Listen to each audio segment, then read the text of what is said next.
C1 זה תרגיל שעובד על אורך הגוף, אוקיי? עובד מהאגן למטה, ומה שהוא עושה הוא בעצם מראה את התנועה האורכית של האגן. לא התנועה הסיבובית, אלא התנועה האורכית.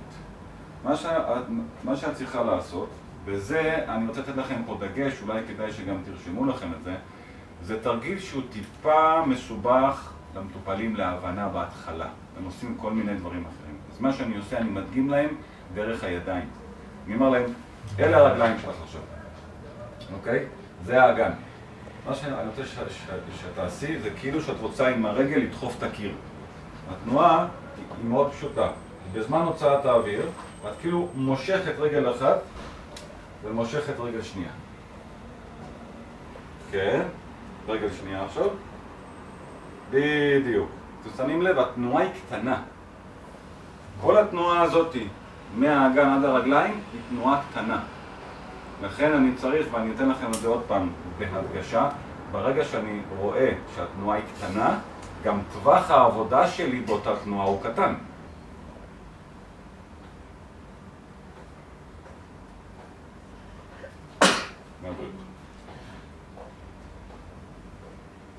אני חושבת ששמאל. רגל שמאל הייתה יותר קלה. יותר קלה.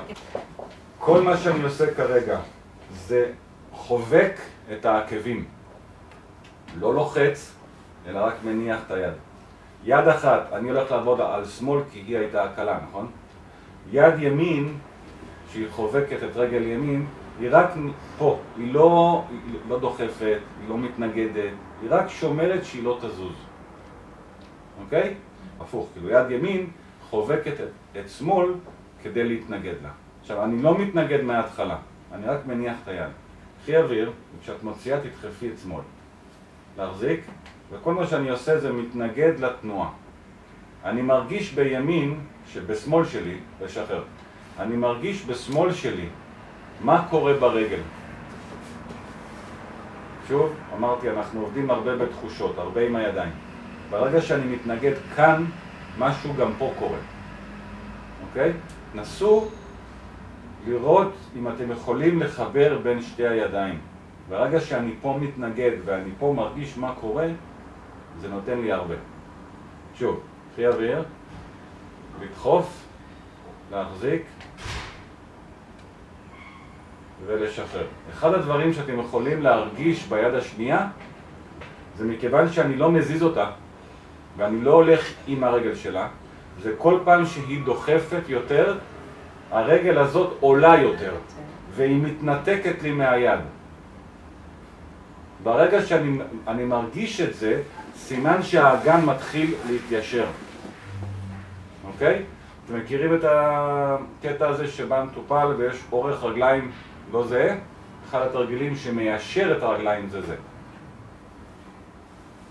עוד פעם, קחי אוויר. להוציא, לדחוף, להחזיק ולשחרר. מישהו שם לב שהייתה קפיצה בכתפיים? אמרתי, העיניים שלכם צריכות לעבוד כל הזמן בטיפול. ברגע שאני התנגדתי, חצי שנייה אחרי זה הייתה קפיצה בכתפיים. זאת אומרת שמשהו השתחרר שם, נכון? את זה ראית? משהו השתחרר באזור הכתפיים. זאת אומרת, יכול להיות שבעצם הבעיה בכתף שמאל שלה השתחררה כרגע. בואי שנייה תרים את היד, שמאל. יותר טוב? הרבה יותר טוב. יכול להיות שבכלל הבעיה בשמאל, בכתף, השתחררה דרך התנועה הזאת, וזה יכול להיות.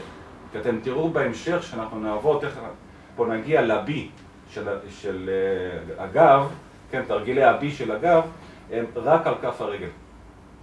והרבה פעמים אני משחרר צוואר רק מפה. בסדר?